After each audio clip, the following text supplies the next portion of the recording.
Assalamualaikum warahmatullahi wabarakatuh. Kalau diibaratkan sebuah bangunan yang utuh, bangunan yang penghuninya merasakan kenyamanan, kedamaian, kebahagiaan, Islam bisa kita umpamakan dengan bangunan yang utuh, yang memberikan kenyamanan, kedamaian, ketentraman, kebahagiaan bagi penghuninya. Tadi mari kita lihat bagaimana bangunan Islam. Mari kita lihat. Fondasinya adalah iman. Tidak ada ceritanya bangunan akan tegak, akan bisa bertahan, akan kuat. Ada ketenangan, kenyamanan bagi yang nanti menghuninya tanpa fondasi yang kokoh, yang kuat. Kekhawatiran begitu tidak kokoh, tidak kuat pasti ada. Jangan ambruk, jangan runtuh.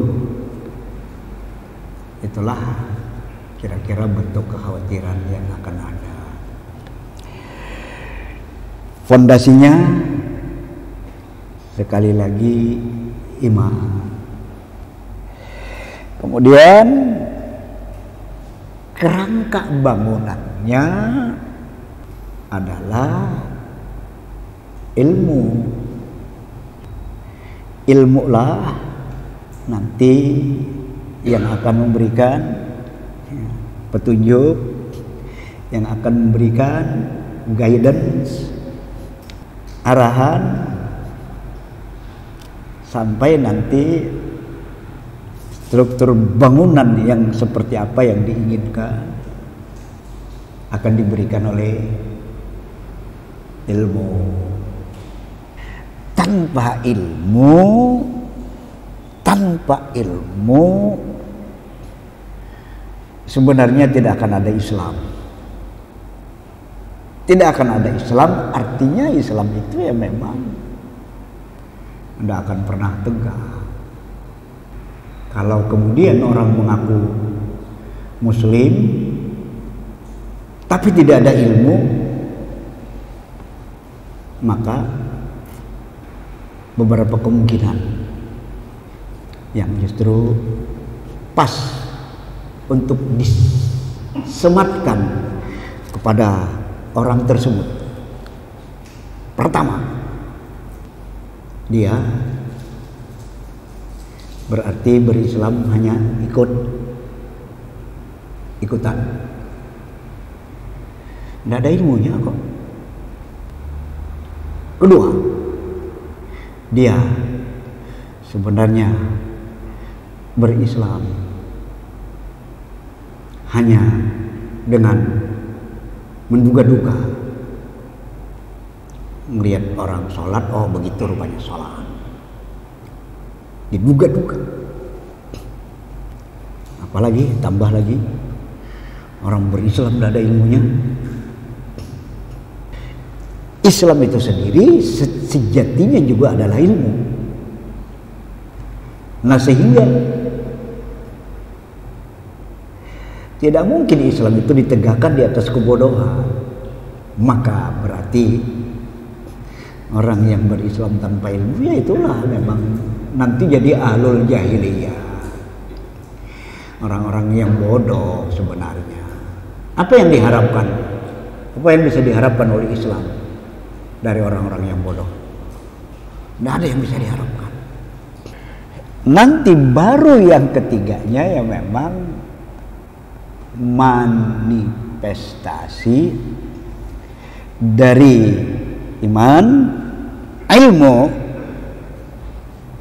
adalah amal, tapi utama akhirnya kan, tapi mesti didahulukan, artinya kan yang namanya iman, kemudian ditindaklanjuti dengan yang namanya ilmu.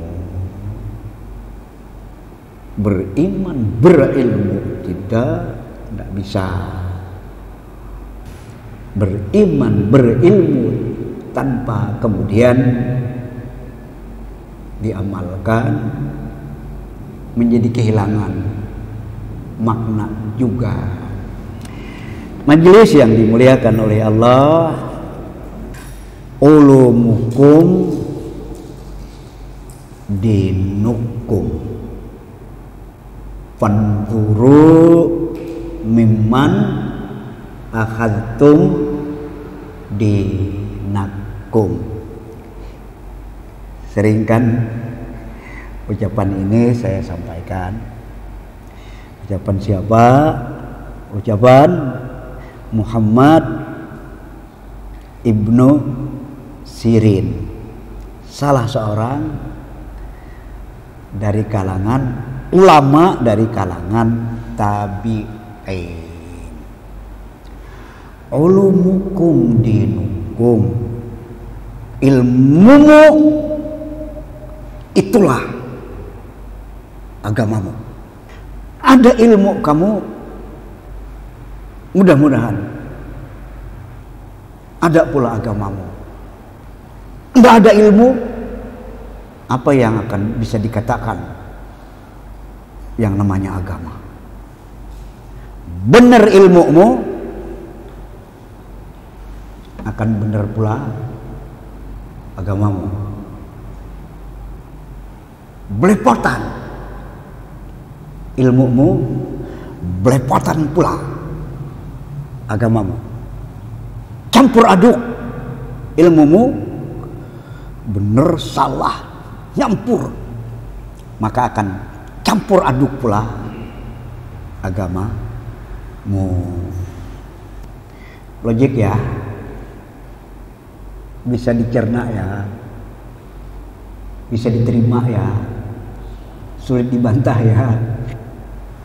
Ilmumu adalah agamamu, maka lihatlah, selektiflah dari mana kamu mendapatkan agamamu. Harus ada selektivitas, harus ada kemampuan untuk menyaring, harus ya, kalau di dunia bisnis disebutkan teliti sebelum apa, Murdin? Teliti sebelum beli. Sedikit-sedikit, waduh bagus ini, wah ini yang saya cari.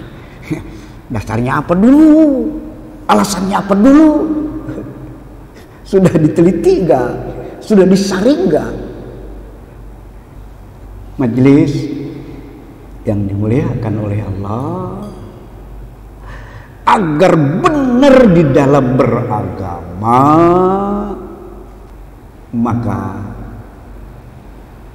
ilmunya juga mesti benar. Tidak akan benar beragama kalau ilmunya tidak benar. A'udzubillahi minasyaitonir rajim. Yarfa'illahu alladhina amanu minkum walladzina utul ilma darajat wallahu bima ta'maluna basir. Ini sebenarnya bagian dari ayat, tidak jarang dibaca tuntas ya. Coba kita baca tuntas lah.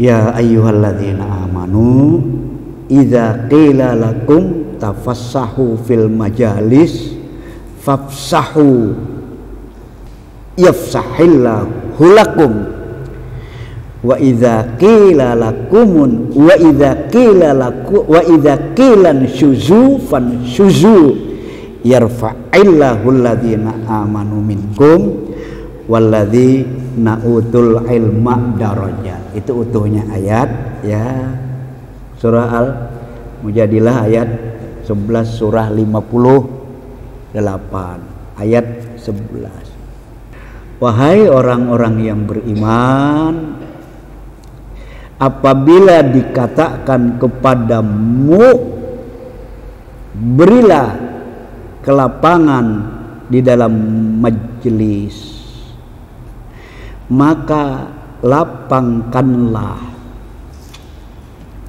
Ini lapang nggak dalam majelis ini? Sangat lapang. Di sela-selanya aja ada yang bisa duduk ya. Sangat lapang. Ya, memang berlapang-lapang di dalam majelis. Artinya jangan sampai orang yang memang mestinya ambil bagian dalam majelis kok tidak bisa bergabung. Jangan terjadi itu. Ya, makanya orang-orang yang kadang ngerti, paham ya, paham agama tentunya, kadang harus ngalah. Nah, silahkan dia pilih tidak duduk, mengutamakan orang lain, mungkin yang lebih sepuh, mungkin yang lebih tua untuk duduk. Lihat, saya sering kena apanya ya. Kalau kena batunya tidak pas ya. Ya, sebagai manusia lah agak kecewa lah. Sebagai manusia diundang untuk berdoa dalam satu majelis. Ya, tempat duduk aja tidak ada. Atau kebagiannya duduknya jauh di belakang. Ini orang tidak ngerti majelis ya. Majelis yang memang bergengsi, majelis yang memang berkeinginan untuk mendapatkan ridha Allah. Iya, dicari-carikan tempat duduk kadang-kadang. Kebagian di dalam sehingga giliran berdoa harus ini nih pemadam kebakaran atau apa nih? Kadang-kadang kita ya, jadi kadang-kadang terpikir malas paling juga. Nah, ini nih nanti orang juga salah tafsir. Paling juga tidak diperhatikan. Paling juga hanya pelengkap penderita. Nah, nanti minta diperhatikan, kan ditafsirkan. Padahal bukan itu. Memangnya tidak penting nggak berdoa? Kalau memang penting, iya, bagaimana lah diatur sebegitu rupa. Ya, inilah kadang-kadang. Iya ya. Ya, makanya ya memang kalau ada majelis-majelis itu ya orang yang ngerti agama ya coba ambil peran lah. Iya. Ya udahlah, tidak usah di sop depan lah, paling tidak di kedua atau ketiga lah. Karena di depan biasanya petinggi-petinggi itu ya. Tentu ya. Idza qila lakum tafassahu fil majalis fafsahu yafsahillahu lakum. Ya, kalau kita berlapang dada untuk memang siap berlapang-lapang, orang lain usahakan kalau bisa lebih lapang daripada kita. Kita duluan ke bagian tempat duduk, ada orang lain yang kita lihat lebih berhak untuk duduk, udahlah kita ngalah. Nanti Allah akan melapangkan kamu. Selalu memang Allah itu mengkompensasi, selalu. Dan pasti Allah tidak akan lupa mengkompensasi. Ini bahasa apa nih? Bahasa apa nih? Bahasa iman. Orang kadang-kadang berbuat kebaikan itu merasa, bisa jadi ya ada yang merasa, merasa kalah, merasa kehilangan, merasa apalah. Padahal dia sebenarnya menanam. Yang akan panen siapa? Ya yang nanam. Kalau nanam enggak panen, bisa jadi nyolong. Bukan hak dia diambil. Nah, kan? Dan apabila dikatakan berdirilah kamu, maka berdirilah. Wa idza qilan syuzu fan syuzu. Kalau dikatakan berdirilah, maka berdirilah. Kalau dikatakan acara kita sudah selesai, akhirnya ya bubar, ya bubarlah kita. Iya. Nanti bisa jadi ada yang konteksnya acara di rumah, ya, di rumah seseorang. Ya kalau sudah selesai acara, pulanglah. Tuan rumah mau istirahat, ya pembantu ya. Ini berlama-lama diajak ngobrol tuan rumah, padahal dia capek mempersiapkan. Nah, kadang-kadang tidak paham kadang-kadang ya. Wa idza qilan syuzu fan syuzu. Kalau dikatakan bubarlah dengan pembacaan doa tadi, maka selesailah acara kita. Mari kita sudahi dengan sama-sama membaca doa kafaratul majlis dan hamdalah. Alhamdulillah. Ya bubar. Baru kemudian yarfa'illahu alladhina amanu minkum walladzina utul ilma darajat. Niscaya Allah, makanya bunyinya yarfa'i ya, karena didahului juga oleh amar ya, amar oleh perintah. Idza qila lakum tafassahu fafsahu wa idza qila syuzu fansyuzu yarfa'illahu alladzina amanu minkum. Niscaya Allah akan mengangkat derajat orang-orang yang beriman dan berilmu di kalangan kalian. Yang bisa, yang lapang dada memberikan kenyamanan bagi orang lain siapa?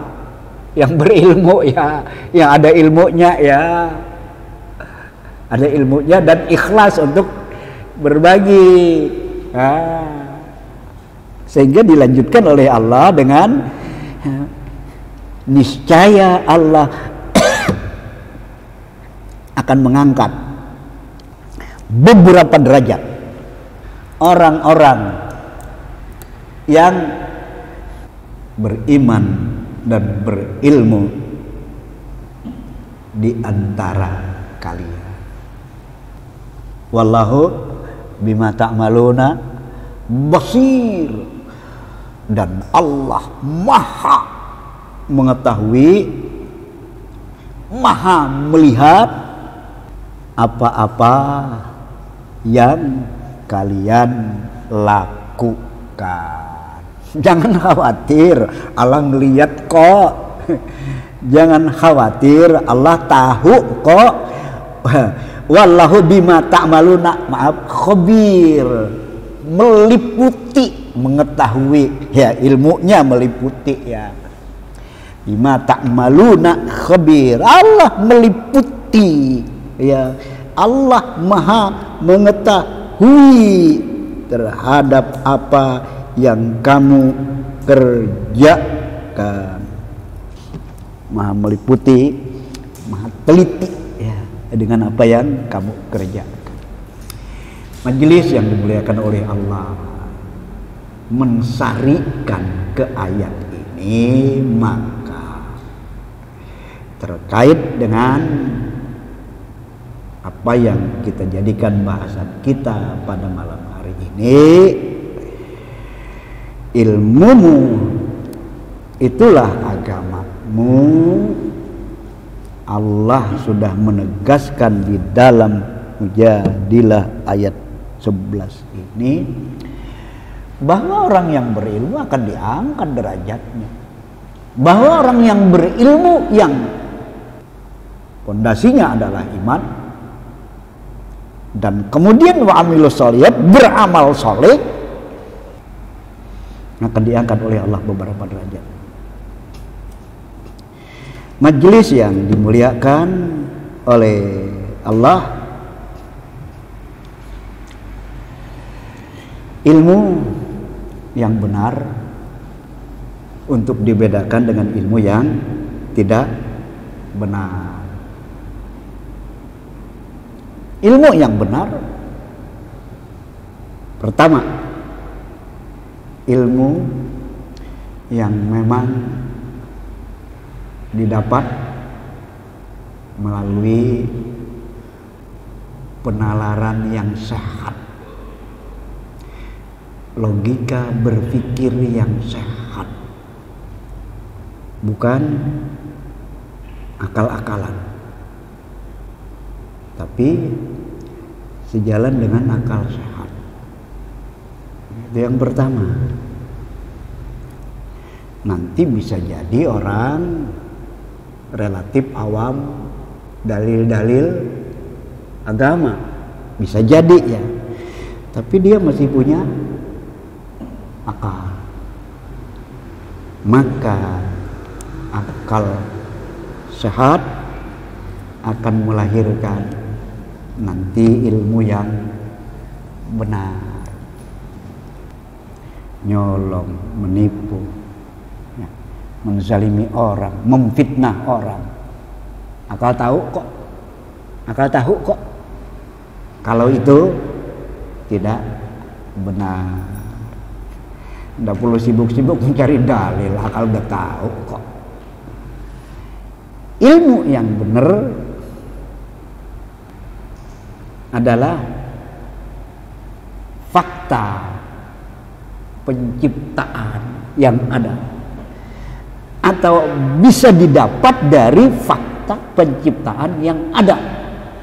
Cari di balik fakta penciptaan yang ada akan didapatkan kebenaran, akan didapatkan ilmu yang benar, yang biasa kita bahasakan dengan ayat apa? Kaunia. Itu kan kita mendapatkan kebenaran dari situ. Yang ketiga, kebenaran adalah realitas objektif, bukan realitas subjektif atau realitas yang palsu atau dipalsukan. Ini perlu penjelasan nih. Realitas itu ternyata tidak semuanya objektif ya. Kadang palsu. Bukan subjektif lagi, palsu kadang-kadang. Coba lihat, realitas tapi ternyata subjektif.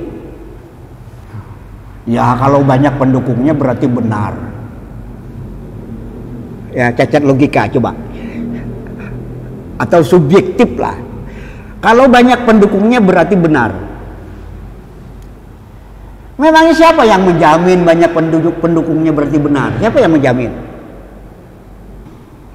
Memang manusia kadang-kadang cacat logika ya. Banyak kok. Berarti benar? Enggak. Tidak mesti. Ya ini subjektif berarti kan. Tapi orang-orang kadang-kadang ya gitulah. Ya salah-salah lebih baik ikut orang orang banyak. Kok salah-salah lebih baik ikut orang banyak. Jangan begitulah. Sekarang kita balik. Orang banyak bisa nggak salah? Ya bisa aja. Yang sedikit juga bisa salah. Jadi ukuran benar salah itu bukan didasarkan pada kamiyah atau kuantitas. Tapi benar salah itu bicara kualitas, logika. Nah, itu yang subjektif ya. Sekarang yang palsu. yang palsu. Realitas itu artinya kenyataan. Kenyataan kok banyak pendukungnya kan? Realitas kan? Lah sekarang kenyataan juga, tapi palsu. Buktinya berhasil. Tapi dengan bantuan dukun. Berhasil dengan bantuan dukun. Terbukti.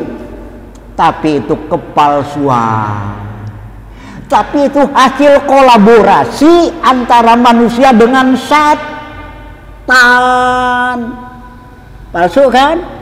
Palsu kan? Dipalsukan. Nggak perlu terulang lagi lah. Unjuk kebolehan, unjuk kehebatan, siap dilindes mobil. Udahlah, sekarang ternyata tidak apa-apa. Realitas kan? Ternyata tidak apa-apa. Padahal mobil yang melindes dia ditumpangi lagi, tidak apa-apa. Realitas. Tapi apakah itu kebenaran? Apakah itu kebenaran? Kepalsuan. Serupa hasil kolaborasi antara manusia dengan setan. Mau menyadari atau tidak? Nanti yang selanjutnya ya, itu kebenaran realitas ya, tapi kebenaran yang memang hakiki, bukan kebenaran yang palsu atau dipalsukan atau yang subjektif, tapi yang benar-benar objektif. Yang seterusnya, ilmu itu didapat dari Kitabun Natik wa Sunnatun Madiyah. Kitabun Natik wa Sunnatun Madiyah dari Al-Quran. Kita balik ya, ini di terakhir lah, karena bisa jadi ada orang yang agak kurang keberpihakannya, tapi dia punya akal, tapi dia bisa melihat realitas yang ada.